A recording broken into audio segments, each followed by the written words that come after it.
అందరికీ నమస్తే అండి. కూటమి ప్రభుత్వం అధికారంలోకి వచ్చి సంవత్సరంన్నర అయింది. సో కొన్ని నియోజకవర్గాల్లో పాపం అప్పుడే టీడీపీ క్యాడర్‌కి ఇసుగొచ్చేసింది. పార్టీ మీద, పార్టీ ఎమ్మెల్యేల మీద. అంటే క్యాడర్‌కి పనులు అవ్వకపోవడం, కొన్ని చోట్ల ఎమ్మెల్యేల బిహేవియరు, కొన్ని చోట్ల అవినీతి, కొన్ని చోట్ల వైసీపీ వాళ్ళకే పనులు అవుతుండడం, ఇలా రకరకాల కారణాలతో అయ్యి అనవసరంగా గెలిచామే అనిపిస్తుందనమాట. అందులో రాయలసీమ ప్రాంతంలో చాలా నియోజకవర్గాలు ఉన్నాయి. నంద్యాల జిల్లాలో ఒక 2, 3 నియోజకవర్గాలు, అండ్ గంగాధర నెల్లూరు లాంటి నియోజకవర్గం కావచ్చు. కడపలో అనూహ్యంగా కడప జిల్లాలో కొన్ని నియోజకవర్గాలు. ఇప్పుడు కడప నియోజకవర్గం కూడా ఆల్మోస్ట్ పరిస్థితి అలాగే ఉంది.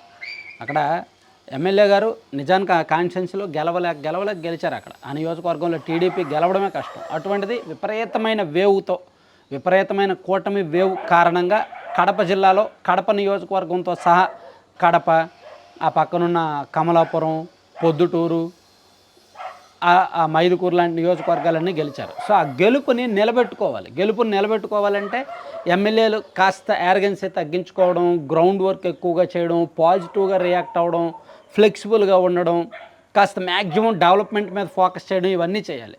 సరే, డెవలప్మెంట్ మీద ఫోకస్ చేయాలంటే నిధులు లేవు, ఆర్థికంగా రాష్ట్రం డౌన్ఫాల్లో ఉంది. అట్లీస్ట్ ఎమ్మెల్యేల యారగెన్సీ ఉండకూడదు కదా. సో ఇక్కడ కడప ఎమ్మెల్యే గారు ఎన్నికలకు ముందు ఆమె మీద మంచి పేరుంది, మంచి మాస్ లీడర్ ఈమె, ఆ జిల్లాలో ఖచ్చితంగా రాబోయే 20-25 సంవత్సరాలు పార్టీని లీడ్ చేస్తారు. సో రాష్ట్రం మొత్తం మీద మంచి లేడీ ఫైర్ బ్రాండ్ లాంటి లీడర్ ఉన్నారు టీడీపీకి అనిపించేలా ఉన్నారు బిఫోర్ ఎలక్షన్.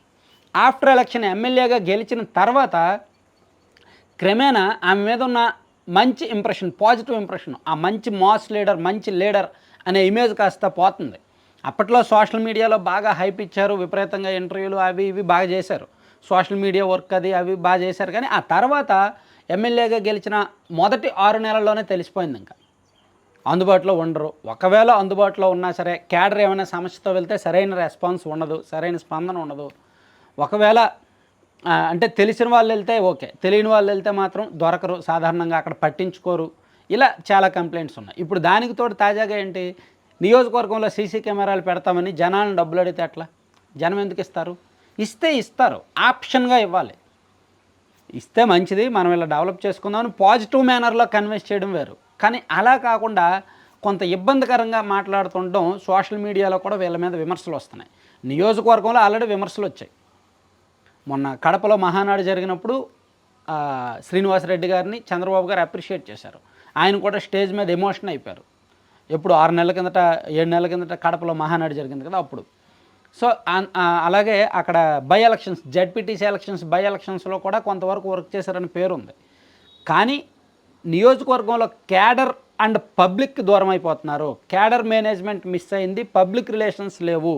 ఈ రెండూ లేకపోతే ఎమ్మెల్యేలు మళ్ళీ గెలవలేరు. సో అందులో ఈ కాన్స్టిట్యున్సీ బాగా ఫెయిల్ అయింది, అందుకు బాగా బ్యాడ్ నేమ్ వచ్చేసింది. సో రాయలసీమలో అత్యంత కీలకమైన నియోజకవర్గం. కడప జిల్లాలో ఇంకా పట్టు పెంచుకోవాలని తెలుగుదేశం పార్టీ చూస్తుంటే ఎమ్మెల్యేల పరిస్థితి చూస్తే ఇలా ఉంది. అండ్ గంగాధర నెల్లూరు, నేను ఆల్రెడీ గతంలో కూడా చెప్పాను, అక్కడ ఎమ్మెల్యే గారు చాలా ఖర్చు పెట్టి ఎమ్మెల్యే అయ్యారు.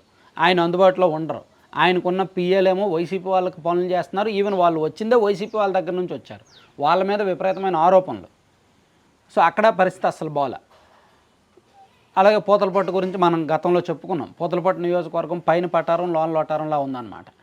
అలాగే నంద్యాల జిల్లాలో పాణ్యం కావచ్చు, నంద్యాల కావచ్చు, ఆళ్ళగడ్డ కావచ్చు, ఈ నియోజకవర్గాలు ఏంటంటే మనం గతంలో చెప్పుకున్నాం. సో ఇక్కడ ఏం జరుగుతుందంటే రాయలసీమ ప్రాంతంలో ముఖ్యంగా కూటమి వచ్చిన ఈ ఏడాదిన్నరలో సుమారుగా ఒక 20 నియోజకవర్గాల్లో బాగా స్థానిక ఎమ్మెల్యేల మీద ఉన్న వాళ్ళ ప్రవర్తన కావచ్చు, అవినీతి ఆరోపణలు కావచ్చు, అండ్ అందుబాటులో ఉండకపోవడం కానీ, వీటన్నింటి కారణంగా అంటే మెయిన్లీ మనం చెప్పుకోవాల్సింది పబ్లిక్ రిలేషన్స్లో కొంతమంది ఫెయిల్ అవుతున్నారు, క్యాడర్ రిలేషన్స్లో కొంతమంది ఫెయిల్ అవుతున్నారు, మీడియా మేనేజ్మెంట్ కొంతమంది ఫెయిల్ అవుతున్నారు. ఇలా రకరకాల ఫెయిల్యూర్స్ కారణంగా అంటే వైసీపీ బలంగా ఉండే ప్రాంతం ఫస్ట్ రాయలసీమ కాబట్టి, వైసీపీ ఈజీగా పుంజుకునే అవకాశాలు ఉన్న ప్రాంతం ఈ ప్రాంతమే కాబట్టి ఇక్కడ ఆల్రెడీ వైసీపీ పుంజుకుంది. ఎందుకంటే వాళ్ళు చేసిందేమీ లేదు, వాళ్లకు మళ్ళీ ప్రజలేమీ అటువైపు తిరగట్లేదు. కానీ వీళ్ళు స్వయంకృతాపరాధం కారణంగానే జరుగుతుందన్నమాట ఈ పరిస్థితి. సో ఇది కాలక్రమేణా ఇంకా పెరుగుద్ది. అందుకే పార్టీ పెద్దలకు కూడా తెలుసు, పార్టీ పెద్దలకు కూడా వెనుక నుంచి ఎక్కడెక్కడ నష్టం జరుగుతుంది అనేది వాళ్ళు కూడా ఐడెంటిఫై చేశారు. అందుకే పదే ఐవీఆర్ఎస్ సర్వేలు, రకరకాల సర్వేలు చేస్తున్నారు. కానీ ఐవీఆర్ఎస్ సర్వేలు దేనికి పనికిరావు. ఐవీఆర్ఎస్ సర్వేలు వర్కౌట్ అవ్వవు. సరే అదంతా తర్వాత విషయం తర్వాత చెప్తా. సో అందుకు ఈ నియోజకవర్గాల్లో తెలుగుదేశం పార్టీ గెలిచినా సంతృప్తి లేదు, అనవసరంగా గెలిచాం బాబు అనుకునే పరిస్థితి వస్తుందన్నమాట.